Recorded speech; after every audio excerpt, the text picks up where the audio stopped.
In the red centre of Australia, it's thought there are millions of feral cats.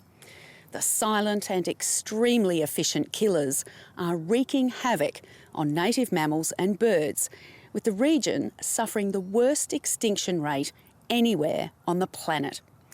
But the world's largest cat fence could help restore native populations in Central Australia to levels unseen for centuries, as Christy O'Brien reports.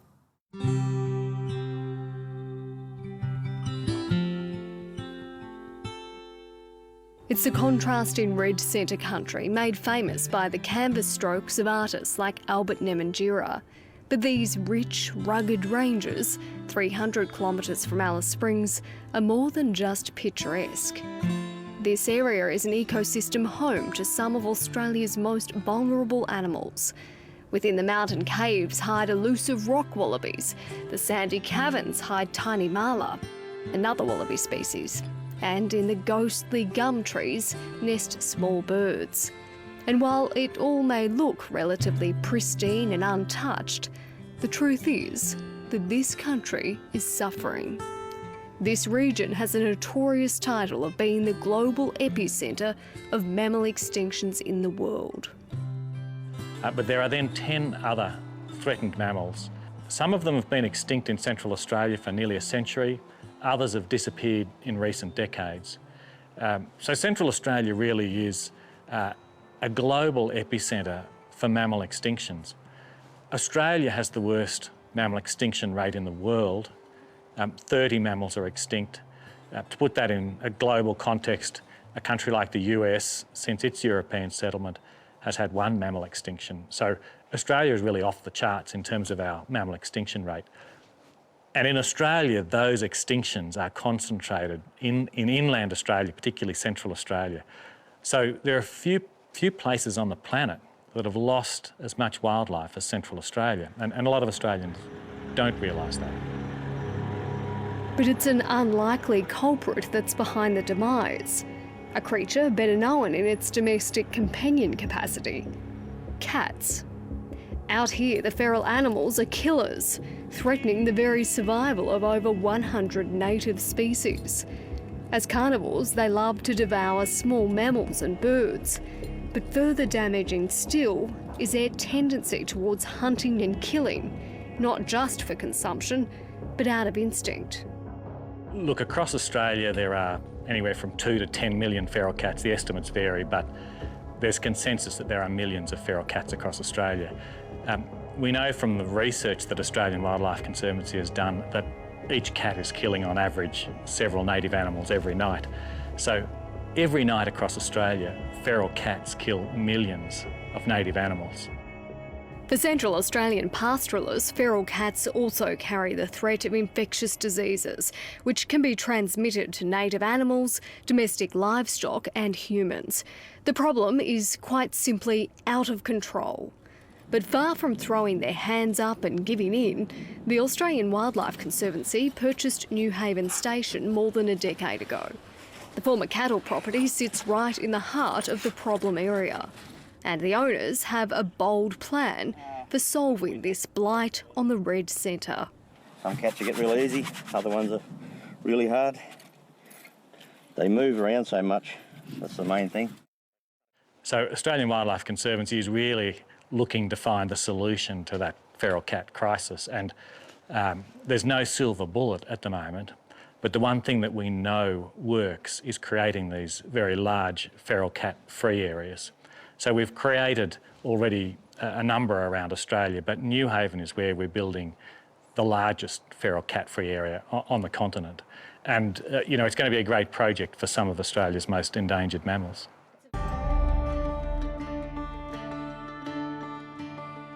The first step has been completed in what will be the world's largest cat eradication program.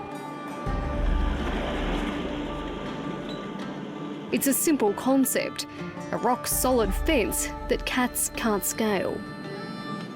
Station manager Joe Schofield has managed Newhaven for the past 11 years, overseeing what has been a challenging construction. 35,000 pickets were used, 1,600 kilometres of plain wire and more than 500 kilometres of netting. Getting all the equipment out here was a bit of a challenge. Triple road trains going long distances on dirt roads, unloading in a remote area. Yeah, it's fairly straightforward though, really. It's a matter of getting a whole lot of materials on the ground and getting a good group of people together to go through with the construction. Stage 1 of the fence is 44 kilometres of heavy-duty barrier. The next phase will see the fence stretch more than 185 kilometres, protecting 70,000 hectares of land. This fence will be one of Australia's most significant pieces of conservation infrastructure, restoring the vast landscape to what it was 200 years ago, before feral cats and foxes arrived. The ambition is to see the land flush with the wildlife that was here when explorers arrived in the 1870s. So cats have to be kept out, and the cats, now trapped within the property, eradicated. That's where local knowledge is paramount.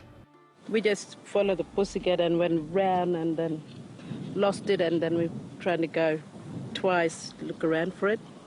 When we can't find the track, so we have to look for the soft sand so we can find other tracks. Having the Indigenous rangers is fantastic. Their ability to read the landscape and read through signs on the ground what animals are where and how they're behaving is fairly unparalleled throughout the world, really.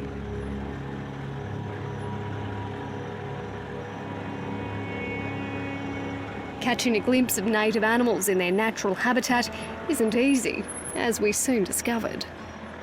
We've spent several hours tonight looking for the marla to no avail, which just goes to show how extremely elusive these creatures are. The station is hopeful, however, that may soon change. After the ferals are gone, 11 species of threatened mammals, including marla, will be slowly introduced into the protected area.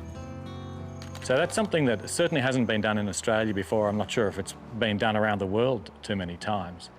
So something like the marla, which is culturally significant for the local Warlpiri-Luritja people, there are 400 odd marla left on mainland Australia. When we finish this project, there'll be 18,000 marla just here at Newhaven.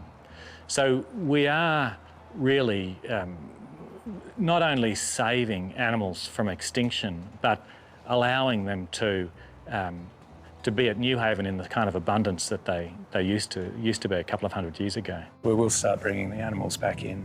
The first ones will be more marla, golden bandicoots, bilbies, brush-tailed bedongs and central rock rats. It's a complex process of getting the right protocols developed and agreements with the areas that the animals will be coming from. But it's the type of work we've done before across the country and other places. So yeah, by mid-year next year, there'll be populations of those animals back here where they haven't been for decades to centuries. But as all scientists know, having the data to back up this fence is critical if they want to continue being able to build the next phase. So AWC has a team of over 50 ecologists around Australia, and part of that team is based here at Newhaven. So we've collected a lot of baseline data, and that's structured in a very rigorous, in a scientifically rigorous manner. So we're basically measuring what is here now, both in the area that will be clear of feral animals and in the areas beside that. And over time, as we get rid of the feral animals, bring back those native mammals, we'll keep measuring, and what we'll therefore be able to demonstrate the impact, the success that comes with removing feral cats and foxes. Ecologist Dipna Cullen has been tasked with that very big job. Her ecology survey is also one of Australia's biggest science projects. So what do we have here? So in here we've got a little desert mouse, a Pseudomys desertor. So you can see he's got that really distinct ginger eye ring around there. I'll just get him out and have a little look. She set several traps overnight to monitor what wildlife numbers are out in the wild. So how often are you checking these traps? So we come out and check these traps twice a day. Yep. So first thing in the morning, we come and collect all of the nocturnal species or the night active species, and then come out again in the late afternoon. And they're just beautiful. Oh, wow. Her role is to measure the wildlife numbers in and outside the fence, so the claims being put forward aren't just talk. Half of these traps are inside the fenced area and half of them are outside the fenced area, so we can really compare how things change once we have removed all of the feral animals. And we can see how those species go. Skirting speargrass and manoeuvring the mountain ranges makes this laboratory like few others. This passionate ecologist says it's a dream role, her work carrying consequences not just for the animals, but the entire landscape. Burrowing bettongs, they're sort of, 1.5 odd kilos or something, and they can turn over, 6 to 7 tonnes of soil in a year. So, you start to think about the scale of the number of animals we'll be putting in here, and that's a pretty huge change in the landscape. The Newhaven project is a bold initiative. Its backers hope that after several years of the huge area being feral-free, there'll be a stark increase in native animals. One fence won't save all of Australia's threatened animals, but if it proves to affect the mass decline in native species, it could be a model for more fences across the country. And that silver bullet for feral cats is still potentially decades away. And that's why these big feral-free areas are so important, because not only do they save species from extinction, they also allow us to have those animals in this sort of abundance that they occurred at a couple of hundred years ago, and they buy us that time, which might, as I said, be decades before we find a silver bullet for feral cats. It makes you feel good inside to know that you're doing something with a good group of people to restore the health of a bit of country.